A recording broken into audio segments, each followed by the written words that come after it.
everyone, welcome back to my channel, welcome back to a brand new day and brand new vlog। आज হচ্ছে day 4। আমি আজ কালকে রাতে জানো তো ব্লগটা আমার আর এন্ড করা হয়নি, কারণ আমার পায়ে না একটু লেগেছে এক্সারসাইজ করতে গিয়ে, ওই কারণে কালকে আমি বাড়ি ফিরে এসে আর ব্লগটা এন্ড করতে পারিনি। তো যাই হোক, আজকে হচ্ছে ডে 4। তো চলো আজকের ব্লগটা এখান থেকে শুরু করছি। আই হোপ তোমাদের আজকের ব্লগটা দেখতে খুব ভালো লাগবে। আর যেমনটা তোমরা দেখলে ব্লগের আগেই যে আমার পুজো করা হয়ে গেছে, আজকে বৃহস্পতিবার, স্নান হয়ে গেছে, পুজো হয়ে গেছে, সব কমপ্লিট। এখন 11টা বাজতে আর 5 মিনিট বাকি আছে, বাজলেই আমি ফার্স্টে জলটা খাবো, খেয়ে আজকে ব্লগটা স্টার্ট করছি। তোমাদের সামনে কালকে আমি এটা গুছিয়েছিলাম ড্রেসিং টেবিলটা, আর আজকে দেখো আবার সেম অবস্থা হয়ে গেল। এই স্পেস জায়গা ফাঁকা দেখলেই না যেখানকার জিনিস ওখান থেকে নিয়ে এসে ওই স্পেসে রেখে দেওয়া, এই অভ্যেসটা আমি জানি না এটা সবার কিনা, মানে আমার তো লিটারেলি এটাই হয়, ফাঁকা দেখলেই এখান থেকে নিয়ে এসে ওখানে নিয়ে এসে রেখে দেবো, আর যেইটা সেই হয়ে গেছে, কি আর বলবো। যাই হোক, এখন দেখে নাও 11টা বাজতে আর 5 মিনিট বাকি আছে। আমি জাস্ট জলটা খাবো, খেয়ে আজকের দিনটা স্টার্ট করবো। আমার না সত্যি বলছি, ওই জন্য না কোনো কিছু গোছাতে, মানে এইগুলো ড্রেসিং টেবিল গোছাতে একদম ভালো লাগে না। আমি নিজেও ঘাঁটি, টুবাইও ঘাঁটে, ঠিক আছে, কোথাও জিনিস আছে সেখান থেকে নিয়ে এসে ওখানে রেখে দিলাম, এটাই হয়। ড্রেসিং টেবিলটা আমার নিজের মানে আইডিয়া দিয়ে ইন্টারনেট থেকে খুঁজে বের করে আমার খুবই শখের জায়গা হচ্ছে আমার এই ড্রেসিং টেবিলটা। এইরকম ড্রেসিং টেবিল মানে যখন আমি বানিয়েছিলাম, একটা ছোট স্টোরি বলি, ড্রেসিং টেবিলটা যখন আমি যাদেরকে ফটো দেখিয়েছিলাম তারা বললো হ্যাঁ হয়ে যাবে, কোনো অসুবিধা নেই, শুধু ডিজাইনটা যে কাঁচের গায়ে সেটা ওরা ওদের মতো করে দিয়েছিল। আমি ওদেরকে বলছিলাম যেটা মানাবে বক্স কাঁচের সাথে সেরকম দেখে একটা দেবে। তো ওরা যখন এটা বানিয়ে কমপ্লিট করে ফেলেছে না, আমাকে বলছে আমার ওয়াইফকে ফটোটা দেখিয়েছিলাম, এত পছন্দ হয়েছে, বলেছে আমার জন্য একটা এরকম বানাবে, মানে যাদের থেকে বানিয়েছিলাম আর কি। আর বাই দ্য ওয়ে, যাদের তোমাদের সামনে বিয়ে আসছে বা মানে খুব তাড়াতাড়ি বিয়ে হতে চলেছে, তাদের আমি একটা জায়গা বলতে পারি, সেটা হচ্ছে আমাদের হাওড়া আন্দুলে, যেখানে কাঠের প্রচুর দোকান, অরিজিনাল সেগুন কাঠেরও পেয়ে যাবে, ডিফারেন্ট কাঠেরও পেয়ে যাবে, ঠিক আছে, সব সেগুন কাঠের। তোমরা যদি বানাতে চাও ডিজাইন দেখে, তাহলে হাওড়া আন্দুলে অবশ্যই যাও, ওখানে প্রচুর সব আছে। আমি যেমন এটা বানিয়েছিলাম হচ্ছে মায়াস থেকে।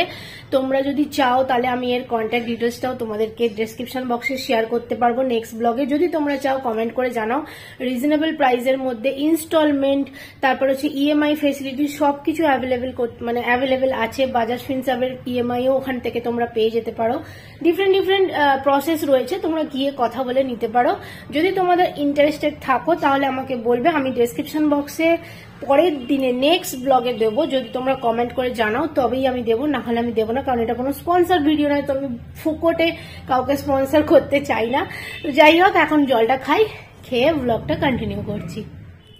আজকে দেখো কাতলা মাছের মাথা এসেছে বাড়িতে, বাঁধাকপি হবে বলে, আর আমি রাতের জন্য আজকে একটা মানে ফিশ দিয়ে আর কি ভেজিটেবলস বানাবো, কারণ আজকে পনির খেতেও ভালো লাগছে না, আর রোজ রোজ সত্যি বলতে ভেজিটেবলস খেতে ভালো লাগে না, কিন্তু খেতে হয়। তাও আমি যেদিন সয়াবিন খাই সেদিনকে আর কোনো রকম ভেজিটেবলস ওতে দিই না, তাই জন্য আজকে শুধুমাত্র কড়াইশুঁটি আর একটুখানি ফুলকপি দিয়ে মাছের বানাবো, মাছের ঝোল মতো বানাবো, যেটা আমি রাতের বেলা ওটস দিয়ে খাবো আর কি।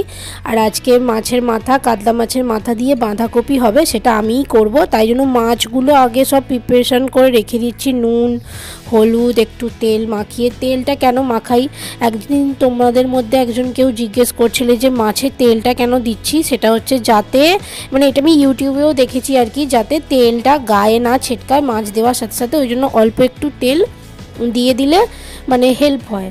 আর প্রত্যেক দিন সাধারণত শীতকালে এই ফুলকপি, বাঁধাকপি এইগুলো মানে ভেজিটেবলস প্রচুর পরিমাণে ওঠে আর খাওয়া যায়, কিন্তু গরমকালে রোজ দিন যদি ফুলকপি বা এরকম ধরনের কিছু খাওয়া যায় তাহলেই ব্যাস শরীরের 12টা বেজে যাবে।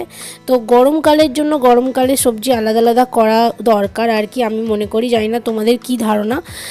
সেই সময় আর অনেক দিন হয়ে গেল আমার বিট গাজর সেদ্ধটাও খাওয়া হচ্ছে না, কারণ ওটা আমাকে ডাক্তার খেতে বলেছিল।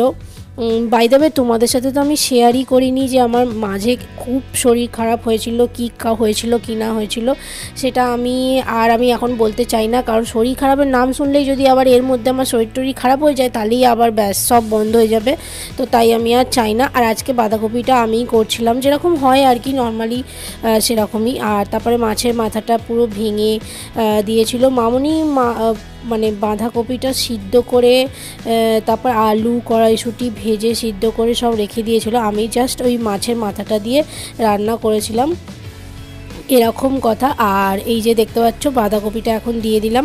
আর প্রত্যেক দিনের একটা জিনিস হয় কি, সেটা হচ্ছে যে যদি খাবার মানে সবই রকমের খাবার তোমরা দেখবে আমি দুপুরে লাঞ্চে কিন্তু সব ধরনের যেগুলো ঘরে হয় সেগুলোই কিন্তু আমি খাই। আমি আলাদা করে কিন্তু কোনো খাবার আমার নিজের এর জন্য এক্সট্রা করে কোনো কিছুই বানাই না, কারণ আমি যে পরিমাণটা আমি একটা জিনিস আমি বুঝেছি, যদি তুমি ডায়েট করো সেখানে তুমি যদি আলাদা করে ডায়েটের কোনো ফুড মানে ইনক্লুড করো সেটা কোনো দিনই লং টার্ম হবেই না, মানে তোমার মাঝে ক্রেভিং হবে, ছেড়ে দিতে ইচ্ছা করবে। সেই জন্য বেটার অপশন ঘরে যেটা হচ্ছে সেটাই খাও। আর দেখো মাছের ঝালও হয়ে গেছে, আর এই যে বাঁধাকপি মাছের মাথা দিয়ে দুটোই কিন্তু দেখতে টেম্পটিং লাগছে, আর খেতেও নাকি সবাই বললো ভালো হয়েছিল। হয়ে গেছে, ওপরে চলে এসেছি। অ্যাকচুয়ালি জানো তো আমি মানে চাইলে সকালের তরকারি দিয়েই খেতে পারি, কিন্তু যেহেতু আমার লাস্ট মিলটাতে কোনো রকম কার্বস থাকে না, সেই জন্য আমার একটা ভেজিটেবলস বলো বা প্রোটিন টাইপ কিছু বলো নিলে আমার ভালো হয়। তো সেই কারণে আমি আলাদা করে আজকে করলাম, নালে হয়তো হয়ে যেত। তো যাই হোক, এখন একটা কাজ করব, সেটা হচ্ছে কখন দেখে নাও ঘড়িতে কটা বাজে, প্রায় 1:20। তো কখন ব্লগ এডিট করব কখন ছাড়বো কিছুই জানি না। এখন তাড়াতাড়ি করে ব্লগটা একটু এডিট করি। আমার ফেসটাতে এখানটা কি হয়েছে বুঝতে পারছি না, একটা লাল লাল মতো হয়ে রয়েছে। যাই হোক, এখন ব্লগটা তাড়াতাড়ি করে এডিট করে নি। এই সবে আমার লাঞ্চ কমপ্লিট হলো, এবার ব্লগও অনলাইন করে দিয়েছি। লাইভ যাও গিয়ে দেখে না, আজকে দেখো 3টে বাজে আমি এখন ব্লগ অন লাইভ করলাম। কি অবস্থা, উফ এত লেট হয়ে যাচ্ছে না আজকাল। ভাবছি এবার থেকে রাতের বেলায় ব্লগ এডিট করে শুতে হবে, যাতে সকালবেলা তাড়াতাড়ি দিতে পারি। 7টা বাজতে দেখে নাও আর 5 মিনিট বাকি আছে। আর আমি এখন সবে মাত্র ওটস আর এই ভেজিস নিয়ে বসেছি, সাথে ফিশও আছে আজকে। কি হবে জানি না, আমি একটা ফুল স্পিডে পাখা চালিয়ে দিয়েছি এটাকে ঠান্ডা করার জন্য। এখন বাজে 10:30 আর আমি বসে গেছি বিগ বস দেখতে। আর এই যে এখানে খাচ্ছে, আমার তো ডিনার করা হয়ে গেছে। আর আজকে ফ্যামিলি উইক চলছে বিগ বসের, দারুণ হচ্ছে দারুণ। রাতের বেলা ভাবছো তো বিগ বস দেখতে দেখতে বাড়ি থেকে বেরিয়ে আবার কোথায় যাচ্ছি। আর এই যে দেখতে পাচ্ছ এত আলো, আমাদের এখানে জানো তো ফুল মেলা হচ্ছে আমাদের এই হাওড়া ধাপার মাঠে। রামকৃষ্ণ স্কুল আছে ঠিক তার উল্টো দিকে। দেখো 10:58 বাজে এখন ঘড়িতে। আর আমরা এখন যাচ্ছি হচ্ছে আমার মায়ের কাছে। টুবাইয়ের কালকে ওদের ব্যাংকের একটা মানে টুর্নামেন্ট আছে আর কি, ক্রিকেট খেলা আছে, প্রাইজ আছে, টুবাইও পাবে, মেডেল পাবে। তো সেই জন্য ও বলল চল আমি গিয়ে শুভর থেকে ব্যাটটা নিয়ে আসি, মানে শুভর কাছে একটা ক্রিকেট মানে খেলে, যেহেতু ও খেলতে যায় তো ওর কাছে একটা ব্যাট ছিল, তো সেটা আনতে। আর এই দেখো এখানে ফুল মেলাটা হচ্ছে, যে কারণে এত লাইট।